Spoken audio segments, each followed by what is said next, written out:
राधे राधे दोस्तों। जा रहे हैं ये सावन के गीत सुनाने। आप लोग को कैसे लगे कमेंट करके जरूर बताना। नदिया के रे तीरे पकी गुलरिया ऊपर सुगन में डराए।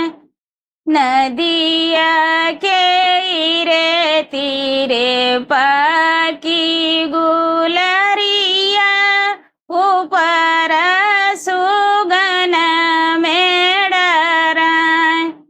सुगन के हाथे बुअड़े दिहन सन सब आवो बीरन मोहिलाई जाओ। सुगन के हाथे बुअड़े दिहन सन सब आवो भैया मोहिलाई जाओ। भरी गई है बहिनी तल तलरिया होलियाई है कस।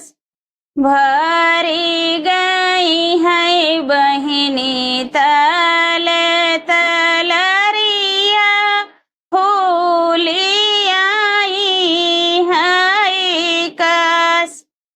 दूर बसी है मुअरी लहुरी बहिनिया कैसे आई गंगा हम पार।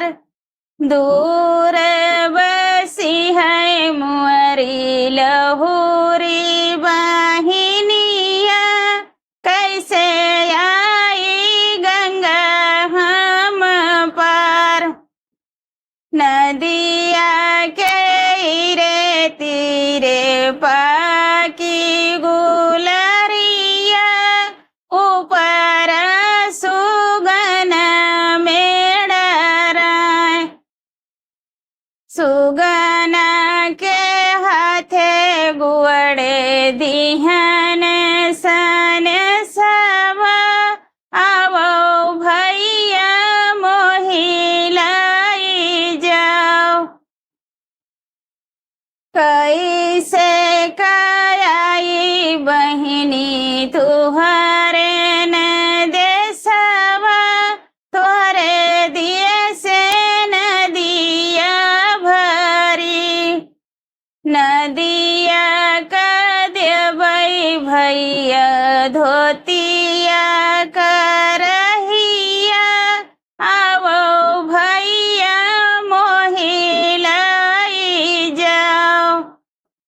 नदिया का देवई भैया धोतिया करहिया आवो बीरन मोहिलाई जाओ। सुगन के हाथे गुअड़े दिहन सन सब आवो भैया मोहिलाई जाओ। कैसे काई बहिनी तुहरे न देसवा तोरे दिए से कुकुरा बहुत। कैसे काई बहिनी तुहरे न देसवा तोरे दिए से कुकुरा बहुत। कुकुरा का देवई भैया दूधवा भतवा आवो भैया मोहिलाई जाओ।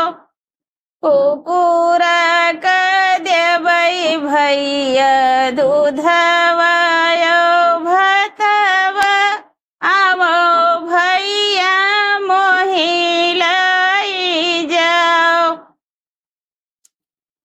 नदी